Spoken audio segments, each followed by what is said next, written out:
take a deep breath, take the higher road. That's what they always say, as if they know the way. They won't take it from me.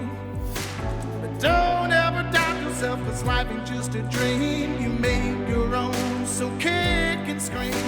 The people will act with a never-ending force. You never had the chance, so what you waiting for? The day has come, my friend, 'cause this is war.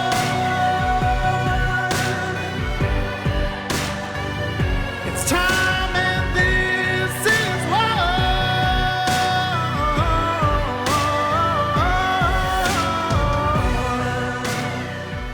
Hello and welcome to another edition of Nurses Out Loud Q&A with the Nurses.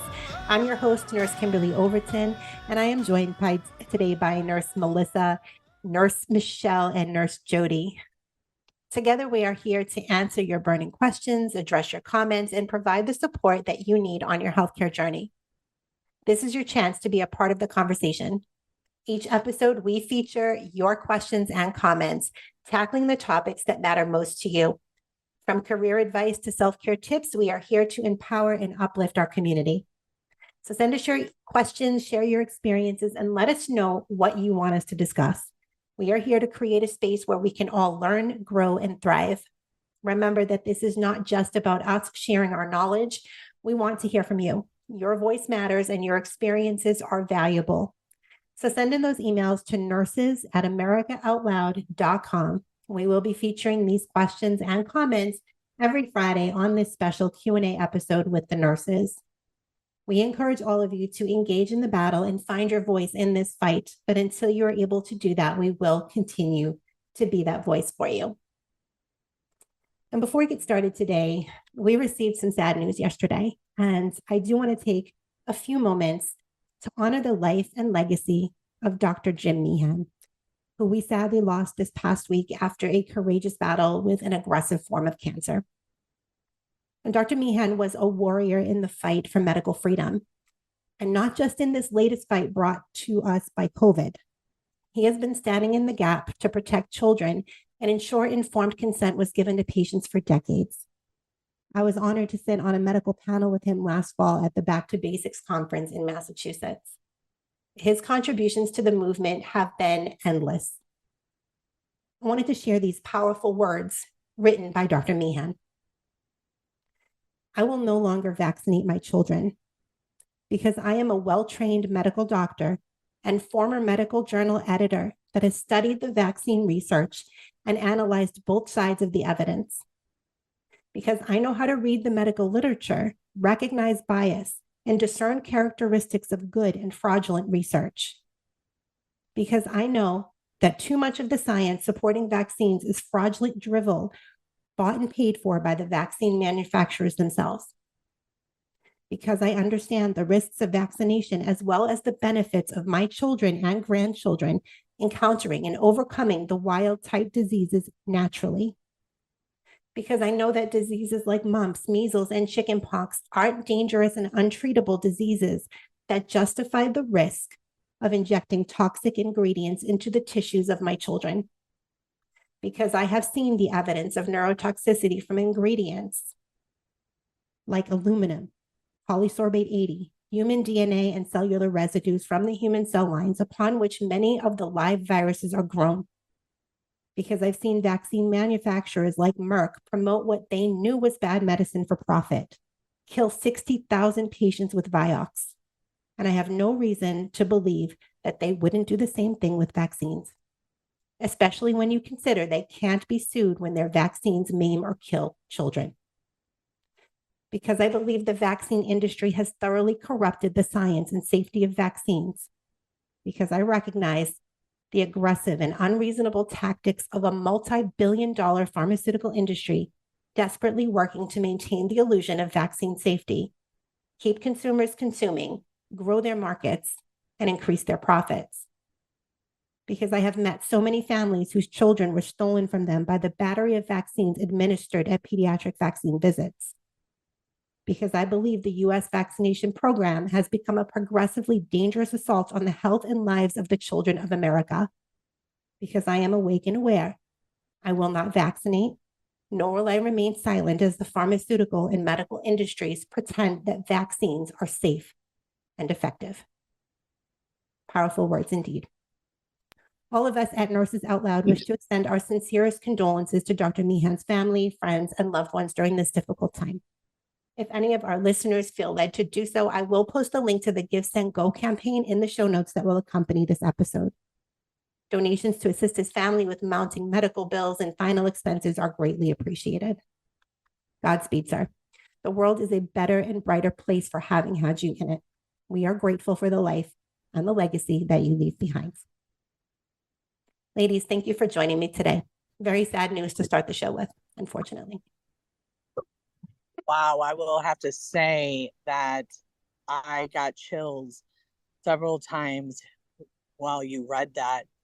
What powerful, powerful words from somebody who is well researched in both sides of this. I think that should resonate with a lot of people.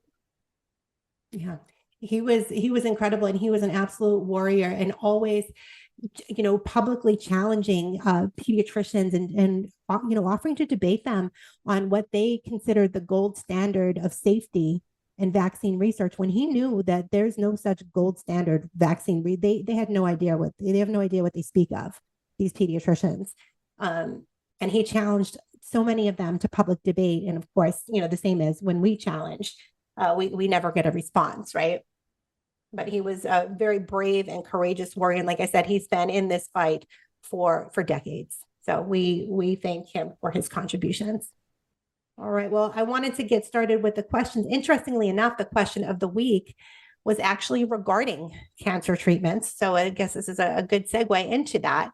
Mark asked, I keep hearing recently that cancer can be treated with treatments other than chemo and radiation. Do the nurses have any thoughts on that? And I want to thank you, Mark, for your question. I think we have many thoughts on this topic. I think we could likely fill up this entire episode to delve into some of these options. Ladies, what do you think? Well, putting the functional medicine hat on, I honestly, I think we could do like a 6-week series on this. There's so much out there. And also, I had a really good friend that was diagnosed with stage 3 breast cancer. She is doing great now. But I remember she told me that the dietitian told her that it didn't really matter what she ate as long as she ate low fat. So it is really appalling to me, just with our healthcare system, that they're not taking much time talking about prevention. They don't even know themselves about all of these different chemicals that we are unnecessarily exposing ourselves to when we are using, personal household care products, things like that. But also when people do get cancer, there's very little information or little insight about how did you get cancer? Because again, when we have cancer, that is a dysregulated immune system because our bodies create cancer cells. It is the immune system that steps in and basically puts out the fire.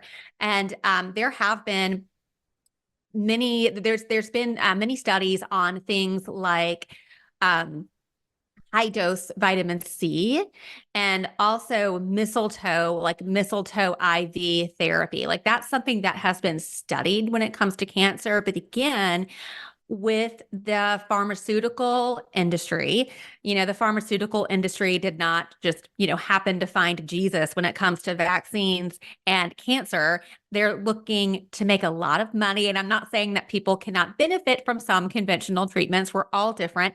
But I do believe that there are certain strategies that are used to suppress potential natural cancer treatments. And we also know with just how regulated things are in the United States, many people who are seeking alternative cancer treatments are actually going out of the country for this.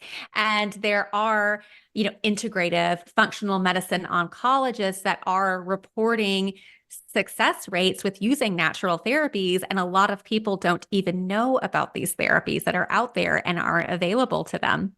Yeah, exactly. And you mentioned the mistletoe protocol.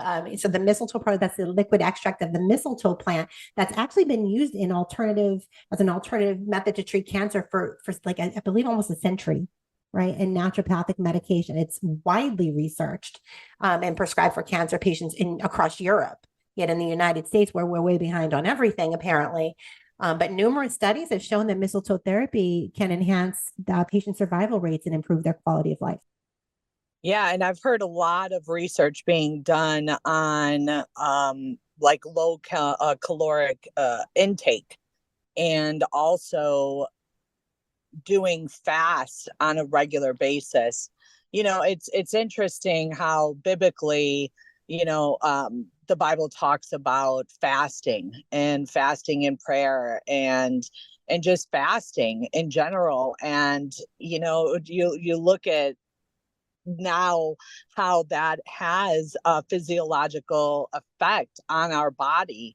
And there was a study that came out that said something to the effect, and I don't want to talk too much on it because I can't remember all the details, but lowering the risk of cancer when people do 7-day water fasts every year.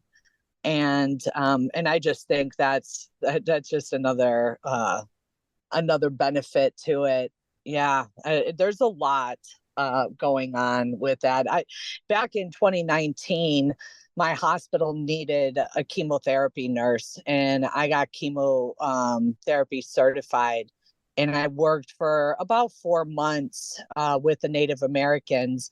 Actually, Mayo Clinic in Phoenix has a program where they oversee the natives because they have what they call like zebra cancers, these cancers that appear in the Native American population, and they study them. So Mayo Clinic would come and weekly, and have interdisciplinary meetings with these Native Americans. But we also didn't encourage them to use their natural therapies either.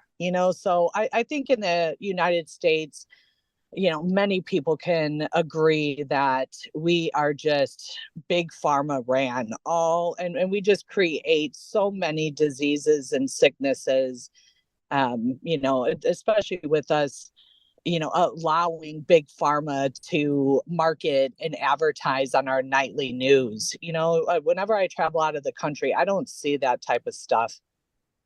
Right. Well, and I really don't watch TV anymore. I haven't watched a lot of TV since probably 2020, the last 4 years. I stay away from TV as much as possible. I find it interesting. Whenever I go into the salon, to get my manicure, my pedicure done, they have the TV on. It's usually on the news. And I find it very interesting that like 4 out of the 5 commercials on the break, 4 out of 5 are pharmaceutical commercials with a laundry list of side effects being read off. And ask your doctor about, to how I can improve my quality of life with this medication and this laundry list of potential side effects. I mean, it's very disturbing to me that this is where we are as a country. I follow somebody on Instagram named Cancer Fighting Owen who had a myoma, and he communicates that he felt like he was literally being killed by the chemotherapy, and all he was wasting away. So he actually saved himself with food. And one of you just mentioned about fasting, and he said, fast until 12 p.m., then eat yourself an avocado with a side of mushrooms and spinach cooked with butter and garlic. I mean, that's how he started his days, and he wouldn't eat more, less than 2 hours away. Like he would eat 2 hours after that was one of his tactics. And he would blend himself smoothies with almond milk and kale, blueberries, and spinach. As a midday, he would eat tons of nuts and dried fruit, and a huge master salad with just vegetables everywhere. So it looks like it's primarily a vegetable, natural, right from the earth kind of thing. It doesn't look like he did consume meat. But he did his green shakes and kale and blueberries, and his whole family just ended up converting to his way of eating and consuming large volumes of water, etc., that kind of thing. But I mean, for him, he was dying prior to doing that. The chemo wasn't saving him. I've been considering, I was thinking about this today. I'm really considering going raw vegan for a while. I mean, maybe not forever, but I'm considering trying the raw vegan diet. I recently tried the primal raw diet, which is eating some raw meat, which was an experience. I don't know that I will continue, but I think raw vegan might be a little bit easier. It was my best year. I mean, I can actually say the year I went vegan for just a year, which was last year, was one of my best years, and my body just has never been the same since. The way I even crave the kind of things I crave now, and I'm back to eating meats, but I don't eat the same way. I do crave the fruits and vegetables, and they were very big on starting your day off. That fasting is a good thing, but starting your day off with very wet fruit, watermelon, grapefruit, things like that. In the beginning, maybe y'all heard about the fenbendazole for tumors. There's that Fenben I think it's a weight loss med. Yeah, it's out there as a potential drug. And then of course we know about ivermectin being this huge cancer treatment. The fenbendazole it's interesting. So it's an antiparasitic medication, the fenbendazole. There's actually a team of Johns Hopkins medicine researchers. They had found that this drug, or menbendazole, which is the human form of fenbendazole, that I'm sure many people have heard of this medication over the last couple of years, but that it was shown that it prevents pancreatic cancers, initiation, progression, and metastasis in genetically engineered mice. So the study was published in the Journal of Oncotarget back in July of 2021. There was a physician, Dr. Gregory Riggins, who is a professor of neurosurgery and oncology at Johns Hopkins School of Medicine, and his team had used two different models to determine that the menbendazole could slow or stop the growth and spread of both early and late stage pancreatic cancer. And they noted that it was particularly effective for pancreatic cancers that were detected early. So these medications, the menbendazole or fenbendazole, were typically used to fight like hookworm, roundworm, those other types of parasitic infections. But it makes you wonder how much parasites actually have to do with a lot of this. Exactly. And I was reading about it, and the way that it works is the drug cuts off the parasite's supply of nutrition. It inhibits the formulation of tubulin. So Dr. Riggins goes on to say in this study that tubulin is both a microskeleton of the inner cell. It's a highway for transport. So the drug gets into this parasite's gut, it collapses the tubulin, and it basically starves the parasite to death. And again, the study showed that the menbendazole may act similarly in pancreatic cancer by collapsing the cancer cell structure, as well as reducing inflammation. So they have been advocating for human trials, but I mean, I don't know about you guys. I haven't heard anything about human trials with fenbendazole or ivermectin in cancer patients. Have any of you heard of this? Well, I do know, and again, with these large organizations like the American Cancer Society, and we've talked about, the American Diabetes Association, and how many of these organizations are receiving funding from the drug makers of the disease that they are supposedly trying to decrease. But we know that cancer, it's skyrocketing in our country, and these organizations are not doing a good job. And the FLCCC, Frontline COVID Critical Care Alliance, I praise their work all of the time, but they actually are going to be doing an observational cancer study where they're going to be using, repurposed medications and other adjunct therapies. And a lot of the evidence that we have now, of course, is anecdotal, and big government, big pharmaceutical companies will try to say, well, you can't say that this works for this because you don't have a randomized controlled trial, and those cost millions of dollars. But we do know that integrative oncologists are seeing good results with really, really low risk medications such as ivermectin. Another one is low dose naltrexone, which is used off-label to modulate the immune system. And we know that cancer is basically immune system gone wild. And, people that have suffered with an increased toxic burden. So the low dose naltrexone, that is taking a very, very small dose of the approved dose of the drug naltrexone, which is approved for opiate withdrawal. And it's approved at, I believe it's 50 milligrams for opiates, but people that are doing the low dose naltrexone, it's about 4.5 milligrams. So it's a super safe drug. And many people take it for things like autoimmune conditions. We're seeing that it also is helpful for long COVID, long vax, and now it's being studied for cancer. So I do think that there are a lot of natural therapies and also generic medications that have been out for years that we actually know the safety profile, but they're not big money makers for industry anymore, that actually are really helpful. But I really find that I believe that the mainstream medical model does not want to recognize these things because they tend to really push out there the really expensive pharmaceuticals. And also when we're doing chemotherapy and surgeries, many patients need to take a lot of additional drugs to counter the side effects of chemo. That's correct. And, as I was thinking about, preparing for the show, and I was thinking about these different types of natural treatments for cancer, I came into my mind of apricot seeds, right? So apricot seeds, they contain the amygdalin. It's a compound that gets converted into cyanide in the body. Now, it's also known as vitamin B17. It's not recognized officially as a vitamin, but the belief is that the amygdalin can actually target and kill cancer cells while leaving the healthy cells untouched.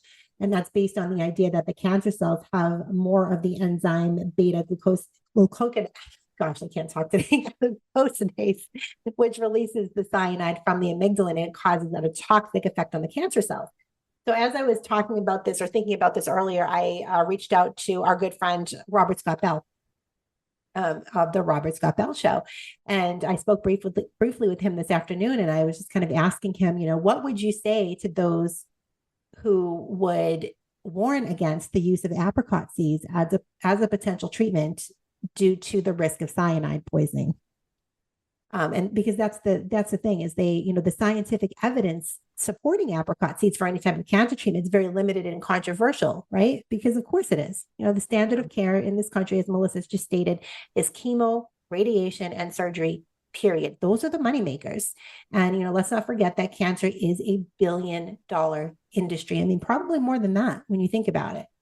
Well, on that note that you just brought up about the apricot seeds, I have the book that's written by the man that may have exposed it, The World Without Cancer, The Story of Vitamin B17 by G. Edward Griffin. Yes. And it's the story of the apricot seeds. Yep, absolutely. And he, you can always learn about that when you go to any of those Red Pill Expos, G. Edward Griffin events. You can always learn about these apricot seeds, but I highly recommend seeds from Richardson Nutritional. You can find that at rncstore.com. I'll put that link in the show notes as well. But when I talked to Robert today, he pretty much reiterated basically what I was just saying, that the cyanide compound that's found in the apricot seeds is only taken up by the cancer cells because of the unique chemistry that is associated with cancer cells. So the healthy cells are not picking up that cyanide and therefore are not harmed in any way, shape, or form. That is a direct quote from our good friend, Robert Scott Bell. So thank you for that, Robert. And I hope you're listening. He mentioned and shouted me out on his show today, so we have to do the same, right? And also, so I love that man. He's amazing. And he always has such good feedback. And something else I want to add on to that is that cyanide is found in many other healthy foods like almonds, millet, sprouts, but the FDA isn't saying anything about that. And we talk about cyanide, it is something that is produced naturally, but when you are consuming foods that contain cyanide, it kind of remains in a way locked within that substance in the plant, and it's harmless when it's bound with other molecular formations. So it's really kind of like a complicated process, but it's interesting that they're like, no, don't you eat those apricot seeds. Those are dangerous, but they have no problem with 250 micrograms of aluminum being in the hepatitis B vaccine that we give to newborns on the first day of life. One of life. Exactly right. It's amazing to me but again, this is a $1 billion industry, and this is why you don't see the type of funding for any of this natural research, is because chemo, radiation, surgery, these are money makers for this industry. And I wish more people, and it's so funny to me because even people who are awake and aware to what is going on, when you get a diagnosis and you're faced with a diagnosis of cancer, many times people just start to experience that kind of psychological paralysis, right? Because you're in fear. You're very fearful of the news that you've received. And, these doctors they're pushing and they are gaslighting and they are bullying and using fear-mongering tactics to make you believe that if you don't follow this standard of care in this country, the chemo, the radiation, the surgery, that you will die. There's nothing else that could possibly work. Yeah. I mean, that's how my sister felt. She's like, I really want to be here next year when she got diagnosed with breast cancer, and they really scared her. So she did not choose the holistic path primarily because of the fear that was instilled into her, I'm sure. Yeah. Like they do. Another thing, so insurance companies are going to cover these mainstream treatments, right? So there's a lot of people that they get diagnosed, they want to go to a natural cancer clinic, but then they're also like, well, I don't want to bankrupt my family, and insurance is going to pay for me to get chemo and radiation and all of.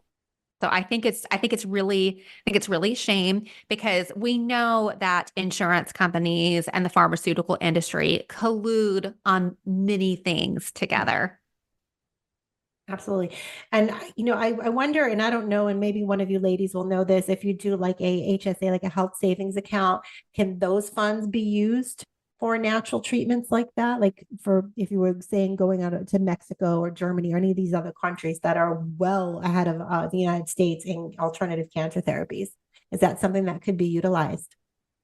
In general, I see a lot of people that are able to use HSA, FSA for health and wellness services that are usually direct pay and not covered by insurance. We're also seeing that people are able to use those funds for things like their supplements. And we know that a lot of these alternative cancer treatments involve, consuming nutraceuticals and things like that. But I'm a really big fan of things like HSAs, health shares, because people have so much more success with it actually paying for natural treatments. Yeah, exactly. I mean, I think that, anyone who listens to my show knows my feelings on health insurance, and that I think it's probably the biggest Ponzi scheme that there ever was. I am a bigger fan of, as you said, HSA, FSA, and health sharing alternatives. But yeah, even if it just means, setting aside, some money into a separate bank account that you would use for your family's medical care, should something like this, arise. And I know that there are many, like Aflac has cancer policies and things like that. Now, those don't cover any natural treatments. Is that correct? That's always like the chemo radiation therapy type of a thing. Probably. Yeah, I'm not sure about that, but I know that HSA, I mean, gosh, I wish that I had that, but when I was in my 20s, I had no idea that you could bank money in it to use. I remember meeting a nurse, and she was 32 years old, and she needed some kind of eye surgery or something. And she's like, oh, I have $20,000 in my HSA. And I was like, what? Because I was one of those people that did not need to go to the doctor. And so I encourage people, for chronic conditions, let's say. And that's why I encourage people to look into an HSA account because, for example, for me, I think it was $500 a month I paid out of my paycheck, and I received $2,500 a year. And I still was able to have a primary care visit and labs drawn, and so that money was banked. And I highly encourage that. That's going to be coming up here soon in the fall, guys. And look and see if your employer offers that HSA account and check that out. Yeah, absolutely. And I'll include links also to like Impact Health Sharing, which is another great alternative to the mainstream traditional insurance that people are using. I think it's a much more affordable, and it will likely, be covering many of the same things that the traditional insurance covers. So I think it's all around a better option.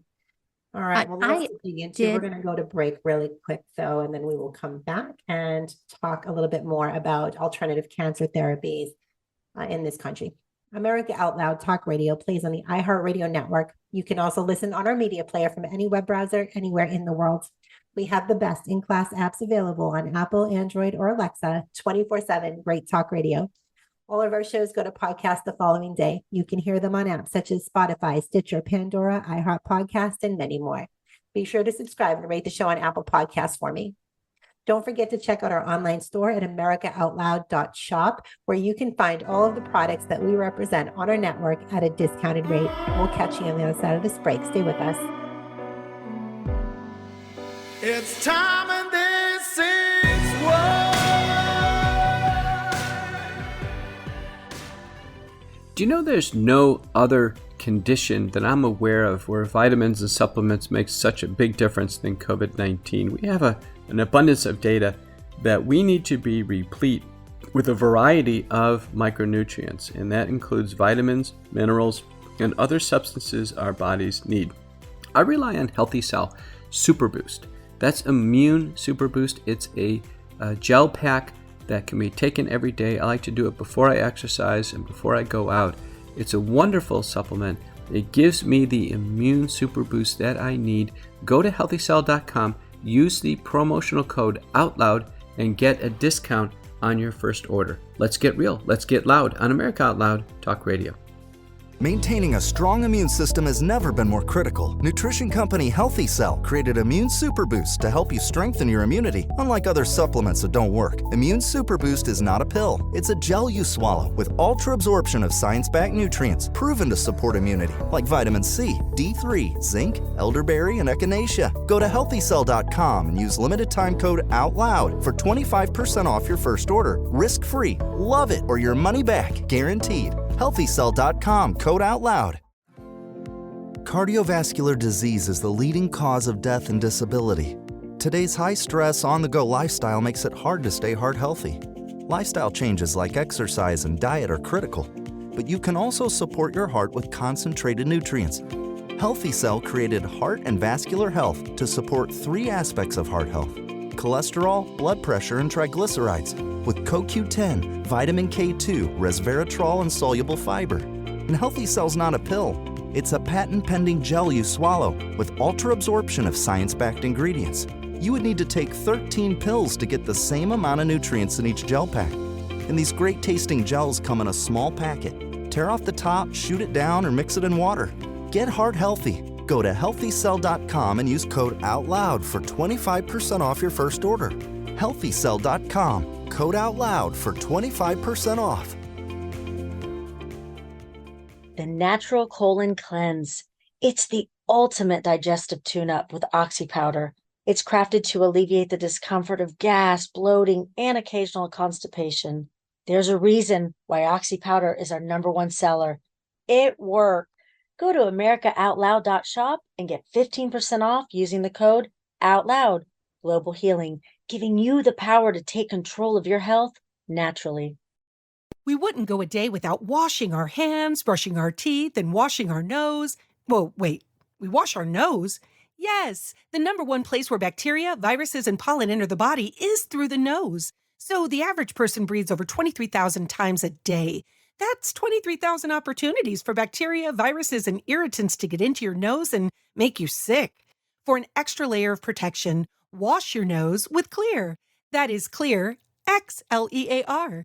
Xlear's drug-free nasal spray features xylitol, an ingredient proven to block adhesion of many nasty bacteria and viruses, and effectively clean, not just rinse like a saline, but wash your nose. Xlear nasal spray quickly alleviates congestion, opens your airway, and ensures your body's natural defenses are strong. Read the research studies for yourself at Xlear.com. That's Xlear.com. Protect yourself from the pathogens and junk you breathe. Pick up a bottle for you and your family today.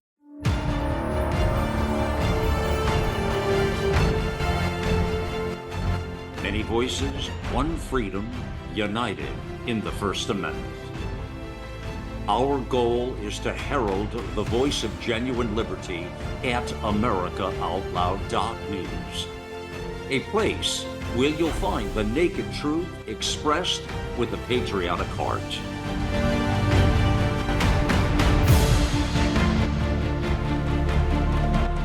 Now is our time, my fellow Americans. America Out Loud Talk Radio. Liberty and justice for all.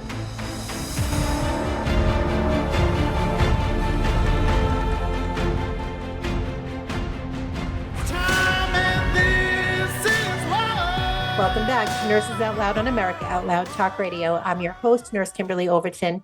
Wherever you're listening from today and whatever you're doing, I thank you for giving me the gift of your time.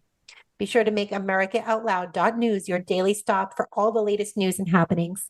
We all must do our part and share the stories, the articles, the podcasts, and videos so we can help secure America's future. If you're just joining us, I am here with nurses Jody, Michelle, and Melissa, and we are answering your questions and comments as we do every Friday on this special Q&A episode. So let's jump right back in. All right, ladies. Well, we've covered a lot. We have covered a lot so far, talking about these alternative therapies. And Melissa, I know over the break you were talking about a study that you found that was put out by, was it Moms Across America? Yes, it's Moms Across America. They are a wonderful organization. I highly recommend. Zen Honeycutt, right? Say that again. This is Zen Honeycutt's organization. Is that correct? I think so. Yes, Zen Honeycutt. We'll Love post them. the link in the show notes, but they did a really great study because again, I really like to point out the hypocrisy going on with the FDA. They act like they're so concerned about us. They don't want us doing things like drinking raw milk. Heaven forbid we get our hands on some apricot kernels. So Moms Across America did a study where they analyzed fast food samples for heavy metals. And they found that 100% of the fast food samples tested contained alarming levels of cadmium. Now, cadmium is highly carcinogenic and can cause toxic reactions even at low levels. So the levels of cadmium that they found were between 74% and 1,158% higher than what the EPA allows in the drinking water. And they also studied other metals such as lead and arsenic. To give you an example here, the highest level of arsenic was found in Pandas Express, orange chicken, and white rice, and that was 362% higher than what the EPA allows in the drinking water. And again, with the EPA, that's also a government organization. So how much do we really trust what they allow in our water supply? So true. I hate that. I actually, not that I don't love Panda Express, but I will admit that I have eaten there and I actually like that dish, the orange chicken, but I guess no more. That is so sad to hear. I know. What is being allowed. Families are just wanting to be able to occasionally go get a meal for their family to relieve themselves. And we can't always, the further away you are from urban areas, the harder it is to find organic restaurants that are going to do 100% natural, very well sourced food.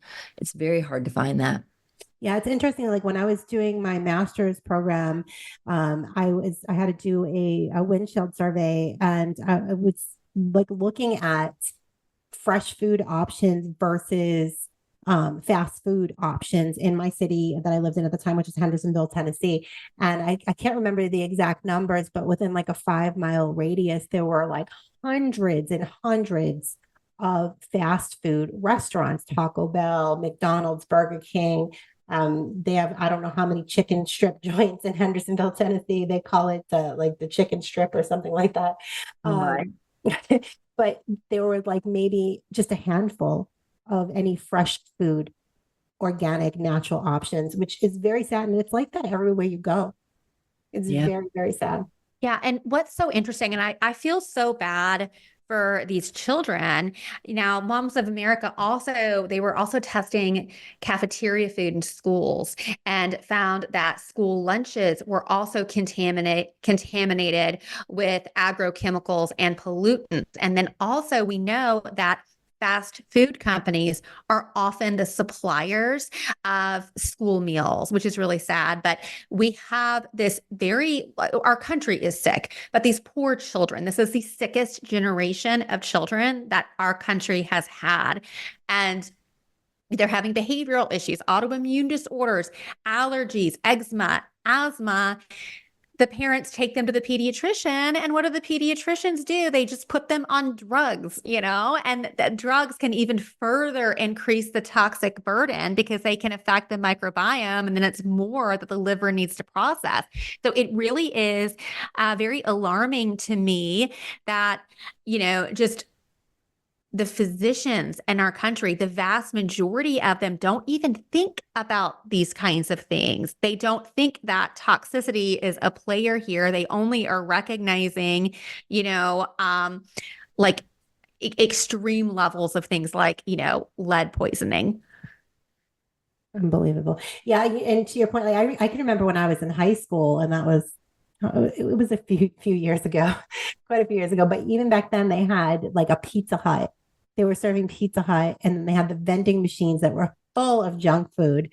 So yeah, definitely not promoting, health and nutrition and wellness to our students in this country. It's very sad, and obesity rates are through the roof. And I saw an interesting post. I can't remember who posted it, but it was talking about like how people in Italy, the obesity rate here is through the roof, and in Italy it's much, much lower, yet they are eating pasta and all of these carbs and bread and all of this, but their obesity rates are so much lower. And I'm certain it has to do with the way that the food is processed here in this country.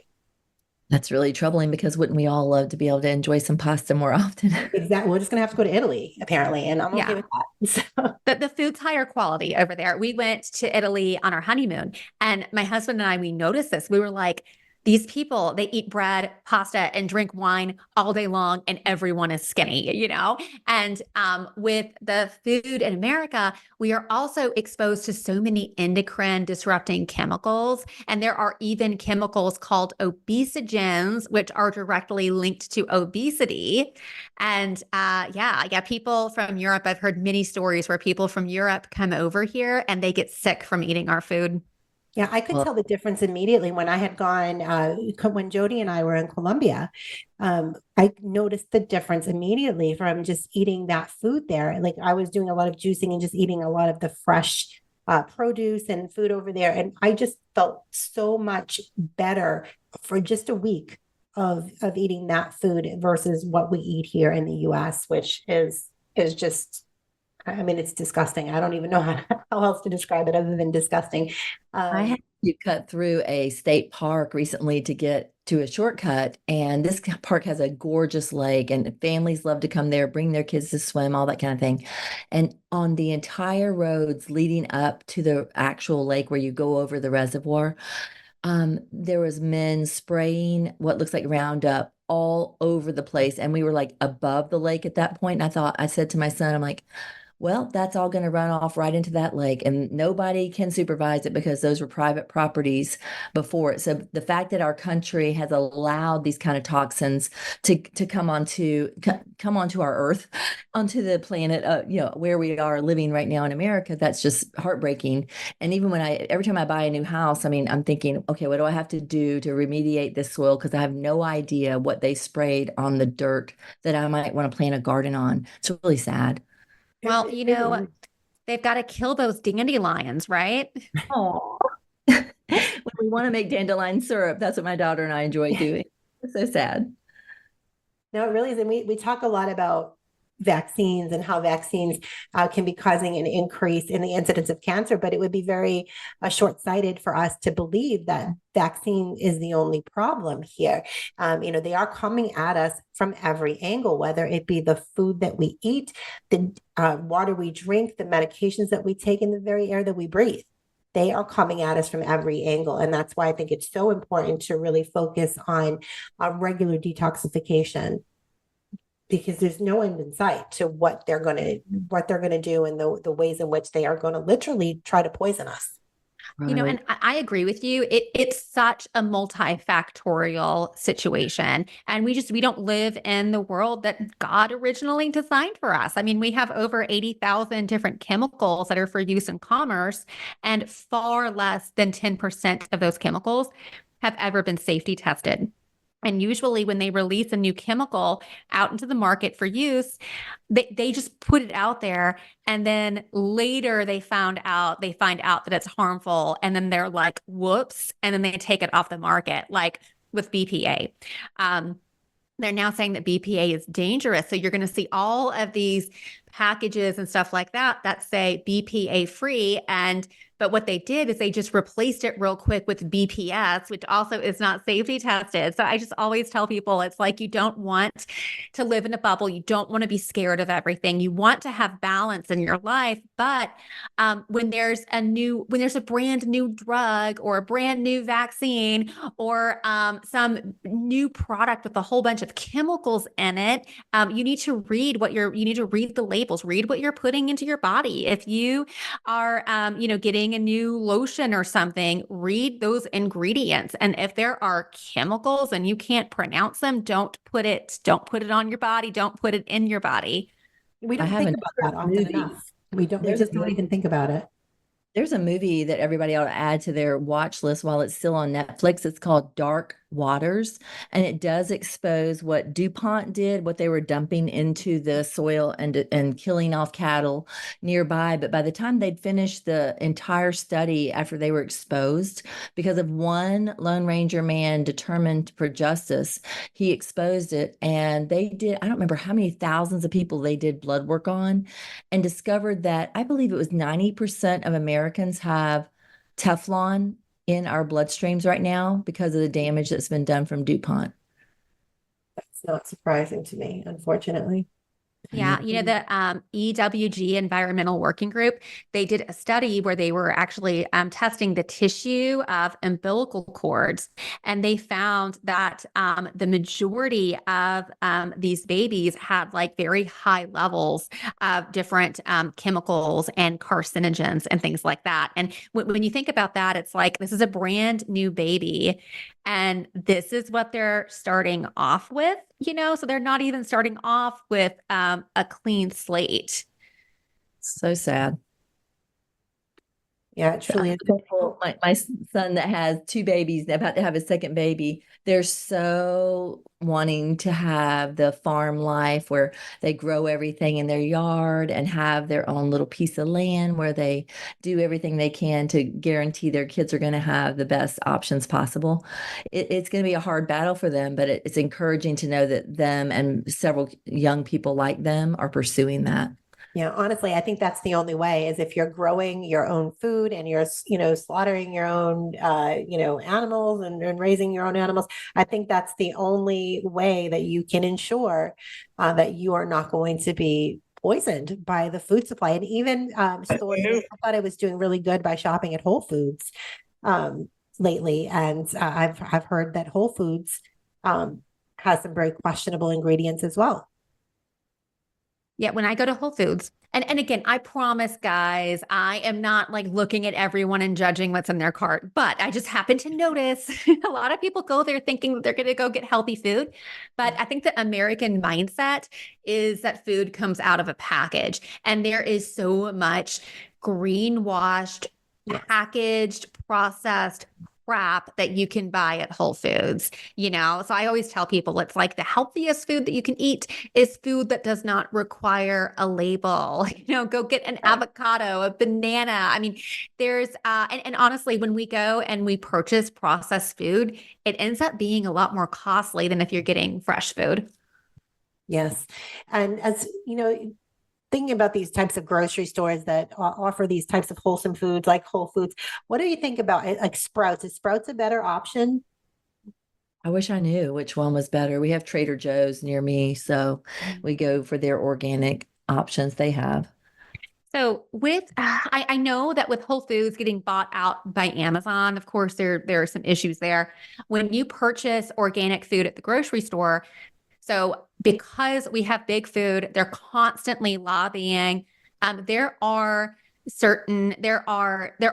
pesticides and herbicides and things like that, and waxes that are allowed, that are legal to put on organic produce.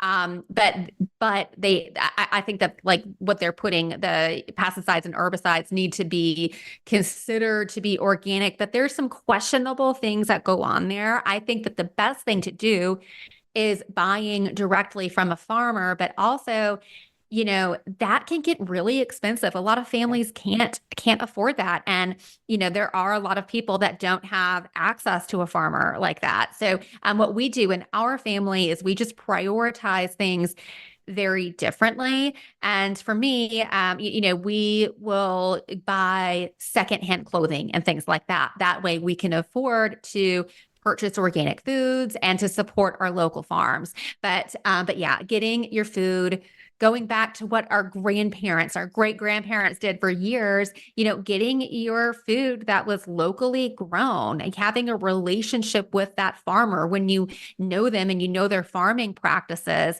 because what you feed yourself and your family, it's a big deal. It matters. God gave us one body in this world.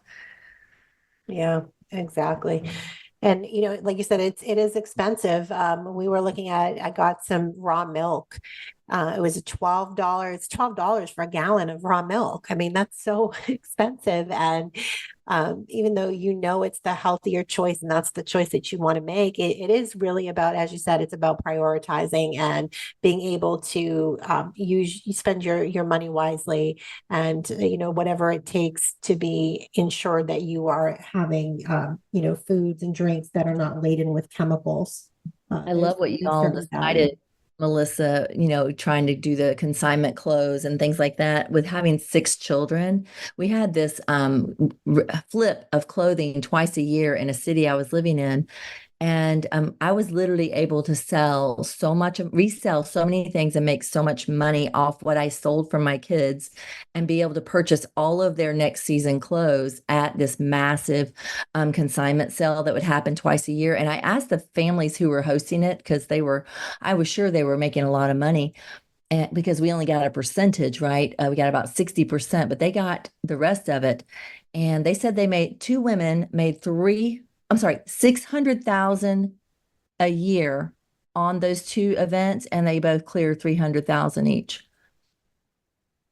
That's how much they're helping their families with the way they bring money to their families by hosting 2 massive clothing resales, while families like yourself, Melissa, and mine were able to get because if you consign things, you got to shop first, and you would get top of the line clothes, things that I would have never been able to afford if I walked into the store and bought it brand new. Somebody was selling for $10 that they may have paid $80 for.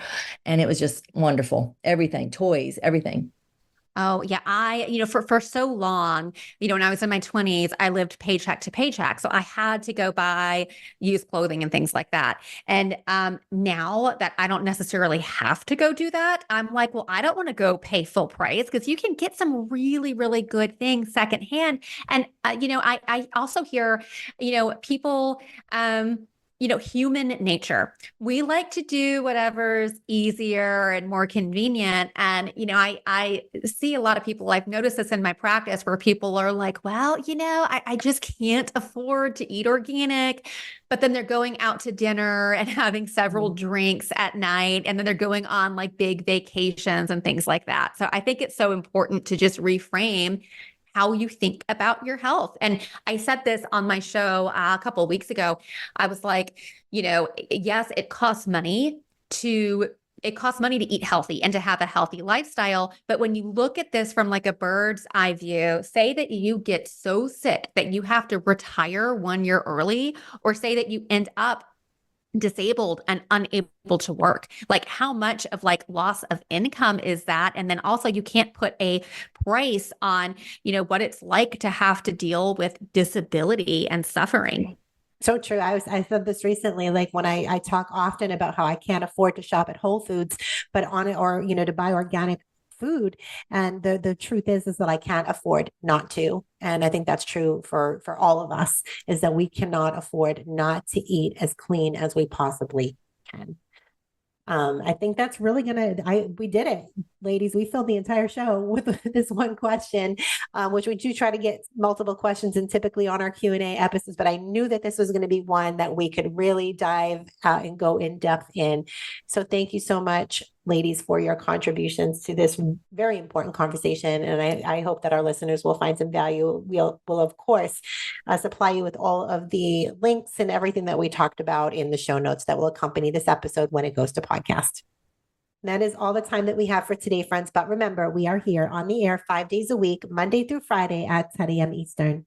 You can also catch the encore at 11 p.m. Eastern Standard Time. Please be sure to tune in and listen to myself and my amazing sister nurses. As we walk you through all of these hot topics, we will empower you with information and education. We will advocate and we will stand in the gap for you, because we are nurses and this is what we do. I'm your host, Nurse Kimberly Overton. You can find me here every Wednesday morning at 10 a.m. Eastern. Until next time, be safe, be well, and God bless. Remember that we are in a war for truth. We are putting out a bounty on the real misinformation and exposing the purveyors of propaganda. No topic is off limits as we shine our lights and expose the darkness. It's time